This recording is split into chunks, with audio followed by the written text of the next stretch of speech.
الحمد لله رب العالمين والعاقبة للمتقين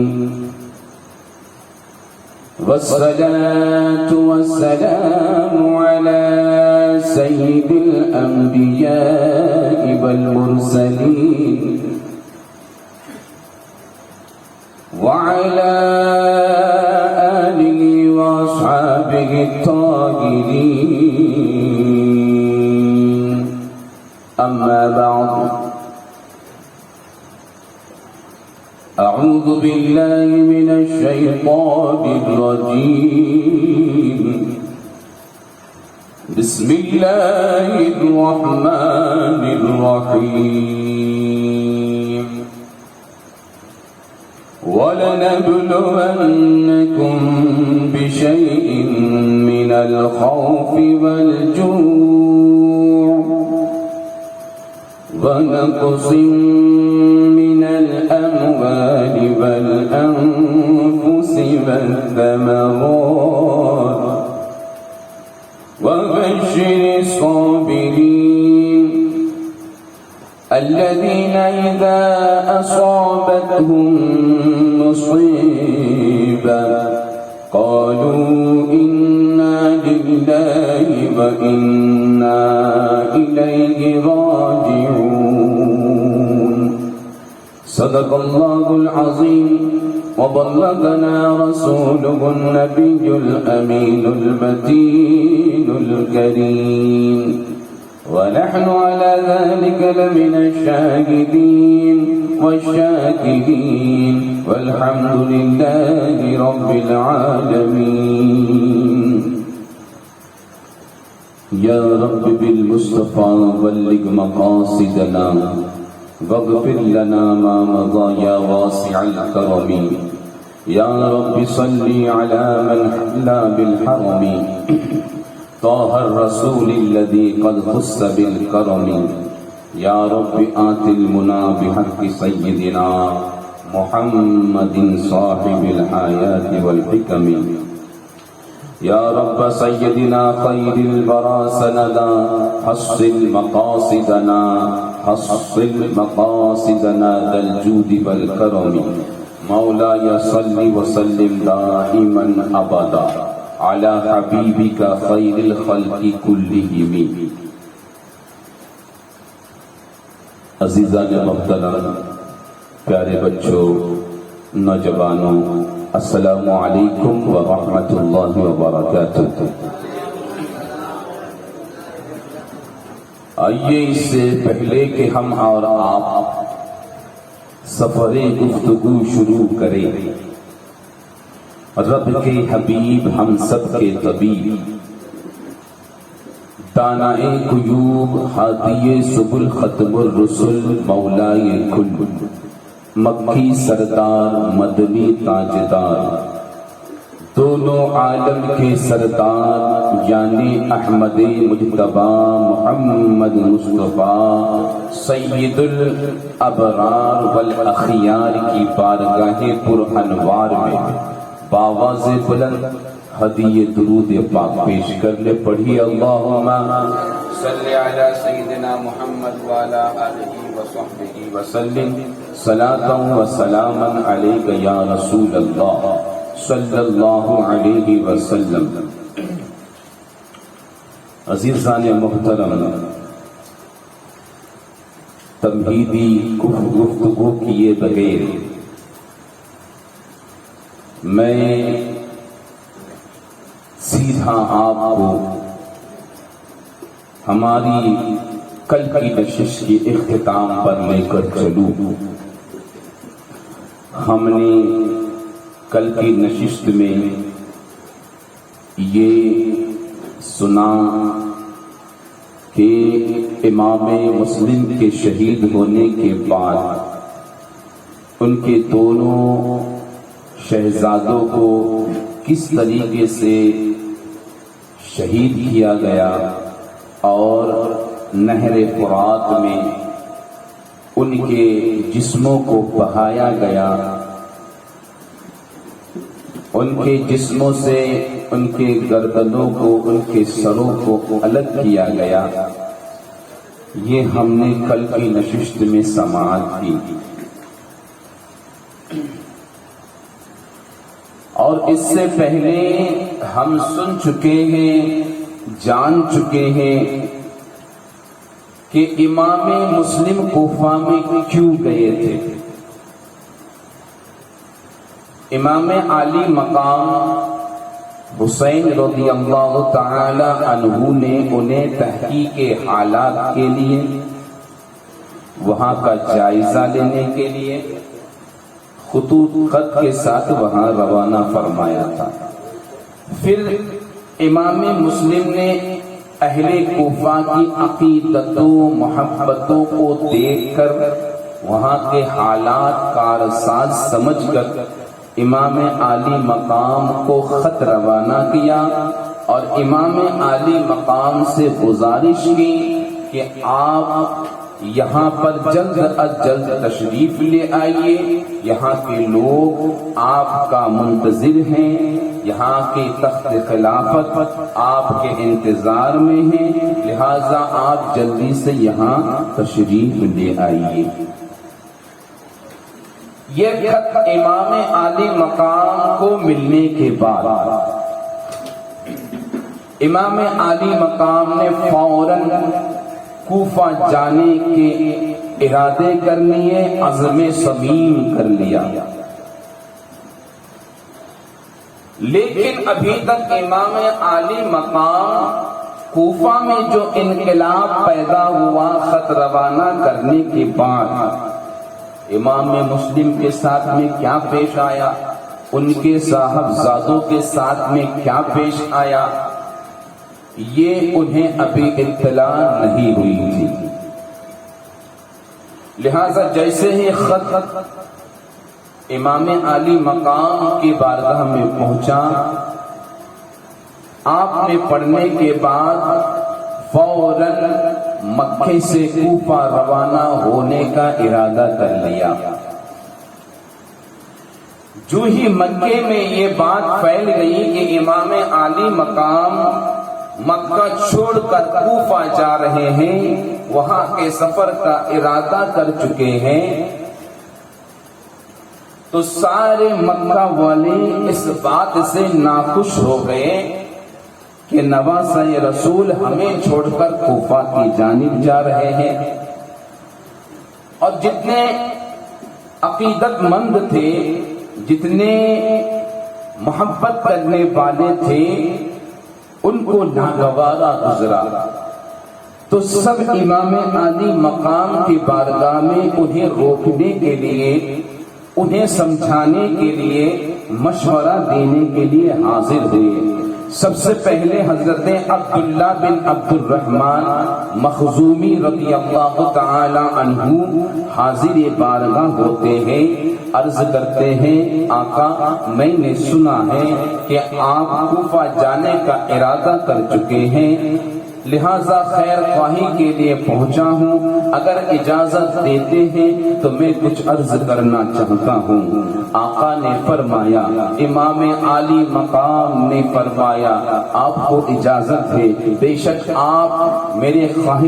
خیر خواہ ہیں اور میرے مشفق ہیں، بولیے آپ کیا بولنا چاہتے ہیں۔ حضرت عبداللہ بن عبد الرحمن مخزومی عرض کرتے ہیں آقا آپ مکہ چھوڑ کے نہ جائیں، کوفہ کا ارادہ ترک کر دیں، اس لیے کہ آپ جانتے ہیں کہ وہاں کے حالات کیا ہیں، وہاں کے لوگ دغاباز ہیں، اہل کوفہ مکر و فریب میں مبتلا ہیں اور بے وفائی کے لیے مشہور ہے، اور آپ یہاں مکہ چھوڑ کر اس شہر جانے کا ارادہ کر رہے ہیں جس شہر میں اس سلطنت کی حکومت موجود ہے، یہاں کے امراء و عمال موجود ہیں، اور جو بیت المال کے خزانے کے مالک ہیں، اور آپ یہ بھی جانتے ہیں کہ عوام یہ درہم اور دینار کے بندے ہوتے ہیں، جب آپ وہاں جائیں گے تو مجھے یہ اندیشہ ہے کہ وہ دنیا کی لالچ میں آ کر،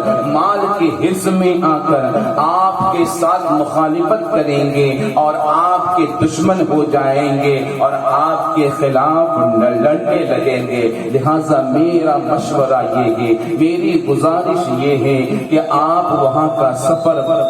کا ارادہ چھوڑ دے اور کہیں نہ جائے، یہیں پر ٹھہر جائے.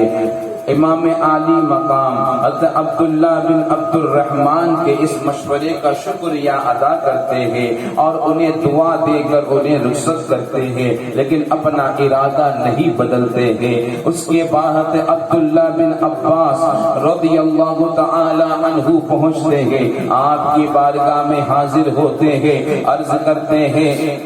کہ یا ابن رسول اللہ، آقا میں نے سنا ہے لوگوں میں چرچا ہے کہ آپ کوفہ جانے کا ارادہ کر رہے ہیں، کوفہ کا سفر کا ارادہ کر رہے ہیں. آقا فرماتے ہیں، امام عالی مقام فرماتے ہیں، ہاں میں 2-3 روز میں نکل جاؤں گا، میں نے ارادہ کر لیا ہے اور میرا ارادہ بہت پکا ہے. آپ عرض کرتے ہیں، آقا میرا مشورہ یہ ہے کہ آپ اس نازک حالت میں وہاں پر تشریف نہ لے جائیں، اس لیے کہ اگر وہ لوگ آپ سے صحیح معنی میں محبت کرتے، اگر ان کے دعوے حقیقت میں ہوتے کہ وہ آپ کے ساتھ وفادار ہوں گے، تو وہاں کے جو حاکم ہے، جو گورنر ہے وہاں کا، اس کو نکال پھینکے ہوتے اور ان کے دشمنوں کو کوفہ سے باہر کیے ہوتے اور پھر آپ کو بلاتے. لیکن ابھی بھی وہاں پر ان کی حکومت موجود ہے، تخت و تاج ان کے حوالے ہے، وہاں کے عمرہ وہاں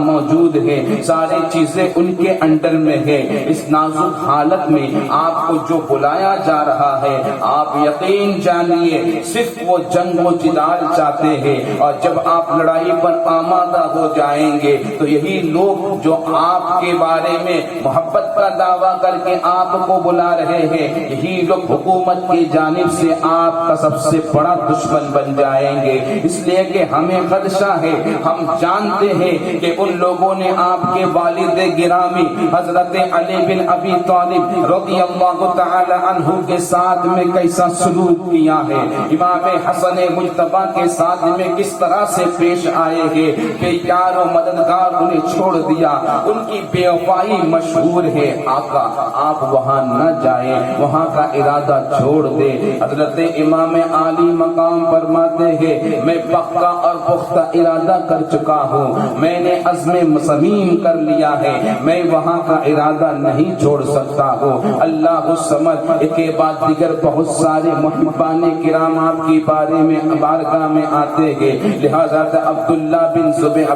بن زبیر بھی تشریف لاتے گے. وہ بھی عرض کرتے ہیں، وہ بھی گزارش کرتے ہیں، آقا وہاں مت جائیے. لیکن آقا ہے، امام عالی مقام ہے کہ اپنا ارادہ ترک نہیں کرتے ہیں. پھر دوسرے دن صبح سویرے واپس سے حضرت عبداللہ ابن عباس پھر تشریف لاتے ہیں اور عرض کرتے ہیں، آقا میں تو چاہتا ہوں کہ صبر کروں، لیکن میں صبر نہیں کر سکتا ہوں. آپ جو جا رہے ہیں تو مجھے اندیشہ ہے کہ آپ وہاں جانے کے بعد آپ کو مصیبتوں کا سامنا کرنا ہوگا، آپ کے خاندان کو مصیبت کا سامنا کرنا ہوگا، کیونکہ وہاں کے لوگ دغا باز ہیں، وہاں کے لوگ بے وفا ہیں. لہذا آپ نہ جائیے. اور سنیے، اگر آپ مکے میں رہنا نہیں چاہتے ہیں کوئی بات نہیں، آپ یمن کی طرف چلے جائیے. وہاں پر بڑے بڑے قلعے ہیں، وہاں پر پہاڑیاں ہیں، آپ قلعوں میں رہیے. وہاں پر بھی آپ کے والد گرامی کے شیعہ موجود ہیں،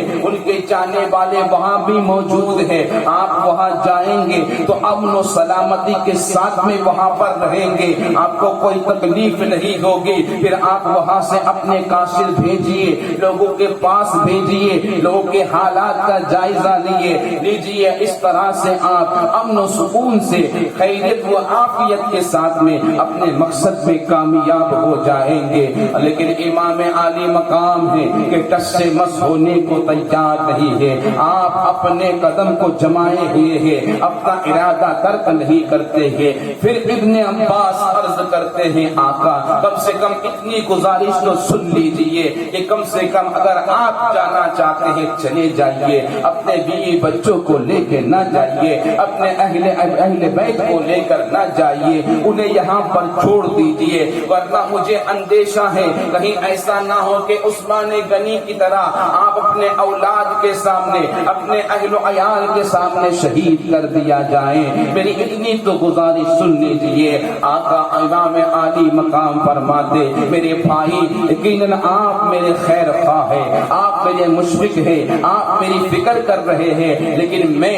عزم صمیم کر چکا ہوں، پکا ارادہ کر چکا ہوں، میں اپنے ارادے کو ترک نہیں کروں گا۔ دوسرے دن پھر سے ایک صحابی رسول ابو بکر بن حارث تشریف لاتے ہیں، پر مغز تقریر کرتے ہیں، آپ کے سامنے کافی وقت سمجھاتے ہیں، لیکن آقا ہے نہیں ارادہ بدل رہے ہیں۔ اللہ الصمد، آپ اپنے ارادے پر قائم ہیں، آخر میں اپنے ارادے پر قائم ہیں۔ ادھر آپ نے کوفہ کا ارادہ کیا کہ کوفہ جا کر رہیں گے،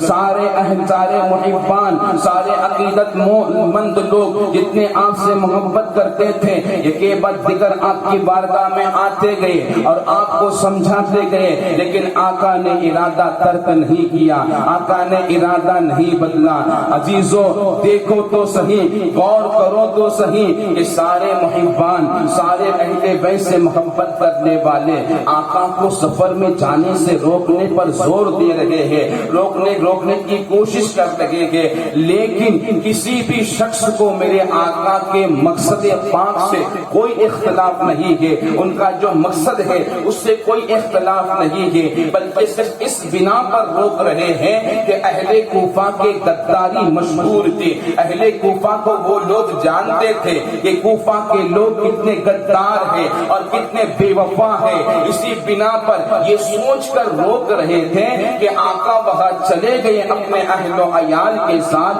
تو انہیں مصائب و آلام کا سامنا کرنا ہوگا، ان پہ مصیبتیں گریں، ان پر مصیبتوں کا پہاڑ توڑا جائے گا، اور اگر ایسا ہوا خدا نخواستہ اگر امام علی مقام شہید کر دیے گئے تو اسلام کا نور بجھ جائے گا، اسلام کا نور ختم ہو جائے گا، اسلامی دنیا کے اندر اندھیرا پھیل جائے گا، اور ہم لوگ نواسہ رسول جیسے رہنما سے محروم ہو جائیں گے، آقا جیسے امام سے محروم ہو جائیں گے، ان جیسے پیشوا سے محروم ہو جائیں گے جو حسب و نسب سے پوری امت میں سب سے بہتر ہے۔ اس خیال سے روک رہے ہیں، اس خیال سے جانے نہیں دے رہے ہیں، لیکن کوئی یہ اعتراض نہیں پیدا کر رہا ہے کہ آقا آپ کا مقصد غلط ہے، آپ جو مقصد لیے بیٹھے ہیں وہ مقصد غلط ہے، مقصد سے کسی کو اختلاف نہیں ہے، لیکن مجھے افسوس ہوتا ہے آج کل کچھ خائن لوگ، کچھ بے بددیانت لوگ، کچھ لوگ ایسے بھی اس دنیا میں جی رہے ہیں جو یہ سوچ کر امام علی مقام پر اعتراض کرتے ہیں، وہ اس لیے کرتے ہیں کہ وہ تو امام علی مقام کی محبت سے محروم ہے، ان نفوس قدسیہ کے محبت سے محروم ہے اور اپنے عقل کے مارے ہیں، وہ اعتراض کرتے ہیں دیکھو امام علی مقام کے محبت کرنے والے کو بھی پسند نہیں تھا، امام علی مقام کے چاہنے والے انہیں روک رہے تھے کہ آپ کوفہ کی جانب سفر مت کیجئے، آپ کا سفر کرنا صحیح نہیں ہے، لیکن دیکھو امام حسین کے سننے کو تیار نہیں ہے اور تخت و تاج کی لالچ میں کوفہ کا سفر زبردستی کر بیٹھے۔ اللہ الصمد، یہ تخت و تاج کی لڑائی نہیں تھی، وہ نادان کیا جانیں گے امام علی مقام کے مقام کو، ان کے استقلال کو، ان کے ارشادات کو تو دیکھو، ان کے استقلال کو تو دیکھو، ان کی استقامت کو دیکھو، بلا شک وہ شبہ آنے والی نسل کے لیے قیامت کی صبحوں تک ایک سبق ہے، ایک حقیقی کردار کا نمونہ ہے کہ جب کوئی انسان حقانیت پر ہوتا ہے، جب کوئی انسان حق پر ہوتا ہے، حقانیت پر ہوتے ہوئے، حق پر عمل کرتے ہوئے، اللہ کے راہ میں تکلیفوں کو برداشت کر کے مال قربان کر دینا، جان قربان کر دینا، پورا خاندان اللہ کے راہ میں قربان کر دینا، یہ ذلت و رسوائی کی بات نہیں ہے، یہ ناکامی کی بات نہیں ہے، بلکہ یہ عظیم الشان کامیابی اور عزت کا مقام ہے۔ لہذا امام عالی مقام کے کردار یہ ہم نوجوانوں کے لیے، بڑوں کے لیے، آنے والے نسل کے لیے ایک نمونہ ہے، ایک کردار حقیقت ہے کہ جب انسان حقانیت پر ہوتا ہے، چاہے اپنے ہو چاہے غیر ہو، کوئی بھی ہمیں روک رہا ہو تو حق بات پر ڈٹے رہنا چاہیے، تو اللہ بہت زیادہ عروج عطا فرماتا ہے، بہت زیادہ اس کا مقام بلند و بالا کرتا ہے۔ عزیزان محترم، لہذا امام عالی مقام سب کے مشورے کو سنتے ہیں، سننے کے بعد آپ اپنا ارادہ منقطع نہیں کرتے ہیں، اور ذی الحجہ کے مہینے میں سن ہجری 60 میں آپ مکہ سے اپنے اہل و عیال کے ساتھ، قافلے کے ساتھ کوفہ روانہ ہو پڑتے ہیں اور روانہ ہو جاتے ہیں۔ کوفہ کا سفر طے ہو رہا ہے۔ سن ہجری 60 میں ذی الحجہ کے مہینے میں آپ نکلے، کیونکہ ذی الحجہ یہ سن کے آخری سال کے آخری مہینہ ہوتا ہے، اور محرم الحرام یہ سال کے شروع کا مہینہ ہوتا ہے۔ آپ نے 60 میں سفر شروع کیا، اور ادھر ابن زیاد کو پتا چل گیا کہ قافلہ امام کا روانہ ہو چکا ہے، اپنے اہل و عیال کے ساتھ میں امام عالی مقام سفر پر نکل چکے ہیں، اور وہ ابھی سفر پر ہے۔ ابن زیاد کو جب یہ معلوم ہوا تو اس نے اس قافلے کو روکنے کے لیے یا اس سے نپٹنے کے لیے تیاری شروع کر دی، اور ادھر مکے میں عمر بن سعد جو یزید کی طرف سے حاکم مکہ تھا، اس نے اپنے بھائی یحییٰ بن سعد کو چند سپاہیوں کے ساتھ میں بھیج دیا کہ امام کو روکا جائے، انہیں جانے نہ دیا جائے، وہ حکومت کے خلاف جا رہے ہیں۔ لہذا وہ چند لوگ لے کر یحییٰ بن سعد امام کے رکاوٹ بننے کے لیے حاضر ہوتا ہے اور مزاحمت کرتا ہے، یہاں تک کہ امام کے ہمراہ جو لوگ ہوتے ہیں ان سے مار پیٹ بھی ہو جاتی ہے۔ پھر وہ کہتا ہے، اے حسین، کیا تمہیں اللہ سے ڈر نہیں لگتا ہے؟ تم حکومت کے خلاف جا کے تم باہر نکل رہے ہو، بغاوت کر رہے ہو، اور امت مسلمہ کو تفریق میں ڈال رہے ہو، بانٹ رہے ہو۔ امام عالی مقام فرماتے ہیں، سن، تیرا عمل تیرے ساتھ ہے، میرا عمل میرے ساتھ ہے، نہ میرے عمل کا تو ذمہ دار ہے، نہ تیرے عمل کا میں ذمہ دار ہوں، تیرا دین تیرا ایمان تیرے ساتھ، اور میرا عمل میرا دین میرا ایمان میرے ساتھ۔ یہ کہہ کر اسے رخصت کر دیتے ہیں۔ امام سفر پر جاری ہے، امام سفر پر نکلے ہوئے ہیں۔ راستے میں حضرت عبداللہ ابن جعفر رضی اللہ تعالی عنہ کے دو فرزند اون و محمد اپنے والد گرامی